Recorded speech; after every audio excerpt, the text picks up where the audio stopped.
കേരളം ഇന്ന് ലോകത്തിന് മുന്നിൽ ഒരു മാതൃകയായി നിൽക്കുന്നത് ദശകങ്ങളായി നടന്നുവരുന്ന പോരാട്ടങ്ങളുടെയും വിപ്ലവാത്മകമായ ഭരണ പരിഷ്കാരങ്ങളുടെയും ഫലമായാണ്. ഈ പശ്ചാത്തലത്തിലാണ് ഭരണ തുടർച്ച കേവലം രാഷ്ട്രീയമായ ഒരു വിജയമല്ല, മറിച്ച് നാടിന്റെ നിലനിൽപ്പിന്റെ ആവശ്യമാണെന്ന് CPM നേതാവ് MA ബേബി അടിവരയിടുന്നത്. LDF മാറി UDF വരണമെന്ന് ആഗ്രഹിക്കുന്നവർ കേരളത്തിന്റെ തകർച്ചയാണ് ലക്ഷ്യമിടുന്നതെന്ന അദ്ദേഹത്തിന്റെ പ്രസ്താവന ആഴത്തിലുള്ള രാഷ്ട്രീയ മാനങ്ങളുള്ള ഒന്നാണ്.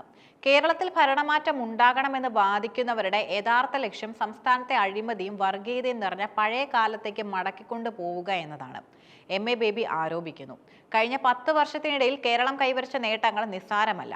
പ്രളയം, മഹാമാരി, സാമ്പത്തിക പ്രതിസന്ധികൾ എന്നിവയെ അതിജീവിച്ച് കേരളം മുന്നേറിയത് ആസൂത്രിതമായ ഭരണ നിർവഹണം കൊണ്ടാണ്. ഭരണമാറ്റം എന്നതുകൊണ്ട് ഉദ്ദേശിക്കുന്നത് ഈ വികസന തുടർച്ചയെ മുറിക്കുക എന്നതാണെങ്കിൽ അത് നാടിനെ നശിപ്പിക്കലായിരിക്കുമെന്ന് അദ്ദേഹം മുന്നറിയിപ്പ് നൽകുന്നു. ഇടതുപക്ഷ മൂല്യങ്ങളിൽ വിശ്വസിക്കുമ്പോഴും ഭരണ തുടർച്ച ജനാധിപത്യത്തിന് നല്ലതല്ലെന്ന് വിശ്വസിക്കുന്ന ഒരു വിഭാഗം സാംസ്കാരിക പ്രവർത്തകർ കേരളത്തിലുണ്ട്. ഇവരുടെ നിലപാടിനെ MA ബേബി കർശനമായി വിമർശിക്കുന്നു. ഇടതുപക്ഷത്തെ സ്നേഹിക്കുന്നവർ തന്നെ ഭരണ തുടർച്ച വേണ്ടെന്ന് പറയുന്നത് വിരോധാഭാസമാണ്. ഭരണ തുടർച്ചയിലൂടെ മാത്രമേ ദീർഘകാല അടിസ്ഥാനത്തിലുള്ള വികസന പദ്ധതികൾ പൂർത്തിയാക്കാൻ കഴിയൂ. വികസനം മുന്നോട്ട് പോകണമെന്നും എന്നാൽ ഭരണം മാറണമെന്നും പറയുന്നത് കേരളം തകരട്ടെ എന്ന് ആഗ്രഹിക്കുന്നതിന് തുല്യമാണ്. ഒരു സംസ്ഥാനത്തിന്റെ വികസനത്തിൽ ഭരണപക്ഷവും പ്രതിപക്ഷവും ഒത്തുചേർന്ന് പ്രവർത്തിക്കേണ്ട മേഖലകളുണ്ട്. എന്നാൽ കേരളത്തിലെ ഇന്നത്തെ പ്രതിപക്ഷം രാഷ്ട്രീയ പകപോക്കലിന് മാത്രമാണ് മുൻഗണന നൽകുന്നതെന്നും അദ്ദേഹം നിരീക്ഷിക്കുന്നു. ഇന്ത്യയിൽ തന്നെ ആദ്യമായി അതിദാരിദ്ര്യം പൂർണ്ണമായും തുടച്ചു നീക്കാനുള്ള ലക്ഷ്യത്തിലേക്ക് കേരളം നീങ്ങുകയാണ്. UDF ഭരിക്കുന്ന തദ്ദേശ സ്ഥാപനങ്ങൾ പോലും ഈ പദ്ധതിയിൽ സർക്കാരിനോട് സഹകരിച്ചിട്ടുണ്ട്. ഇത് വികസന കാര്യത്തിൽ രാഷ്ട്രീയത്തിന് അതീതമായി നാടിനെ ഒന്നിക്കാൻ കഴിയുമെന്നതിന്റെ തെളിവാണ്.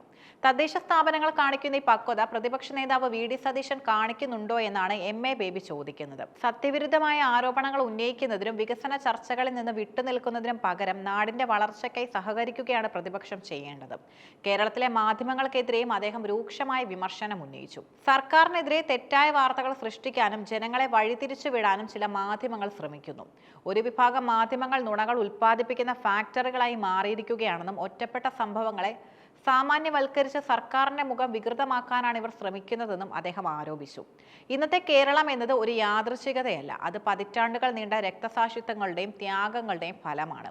ഭൂപരിഷ്കരണം, വിദ്യാഭ്യാസ രംഗത്തെ മാറ്റങ്ങൾ, ആരോഗ്യ മേഖലയിലെ മുന്നേറ്റങ്ങൾ എന്നിവയെല്ലാം ഒരു സുപ്രഭാതത്തിൽ ഉണ്ടായതല്ല. ഈ നേട്ടങ്ങളെ സംരക്ഷിക്കേണ്ടത് ഓരോ പൗരന്റെയും ഉത്തരവാദിത്തമാണ്.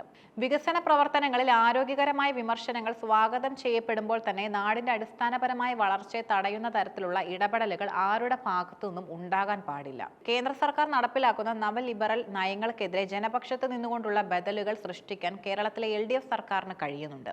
രാജ്യത്തെ നിലവിലെ സാമ്പത്തിക വ്യവസ്ഥയ്ക്കുള്ളിൽ നിന്നുകൊണ്ട് പാവപ്പെട്ടവന്റെയും സാധാരണക്കാരന്റെയും താല്പര്യങ്ങൾ സംരക്ഷിക്കാൻ ഇടതുപക്ഷ ഭരണത്തിന് സാധിക്കുന്നു. ഈ ബദൽ തകരുന്നത് സാധാരണക്കാരന്റെ ജീവിതത്തെ പ്രതിസന്ധിയിലാക്കും. കേരളം ഇന്ന് ലോകത്തിന് മുന്നിൽ ഒരു സവിശേഷ വികസന മാതൃകയാണ്. ആ മാതൃകയെ സംരക്ഷിക്കണമെങ്കിൽ രാഷ്ട്രീയ വൈരാഗ്യങ്ങൾക്കപ്പുറം നാടിന്റെ താല്പര്യത്തിന് മുൻഗണന നൽകണം. MA ബേബി ഉയർത്തിയ വിമർശനങ്ങൾ രാഷ്ട്രീയപരമാണെങ്കിലും അത് മുന്നോട്ട് വെക്കുന്നത് കേരളത്തിലെ ഭാവി വികസനത്തെ ചൊല്ലിയുള്ള ആശങ്കകളാണ്. വികസനത്തിന് പിന്തുണ നൽകുന്നതിനൊപ്പം തെറ്റായ നിലപാടുകളെ തിരുത്തുകയും ചെയ്യുന്ന ഒരു രാഷ്ട്രീയ സംസ്കാരം കേരളത്തിൽ ഉണ്ടാകണമെന്ന സന്ദേശമാണ് അദ്ദേഹം നൽകുന്നത്.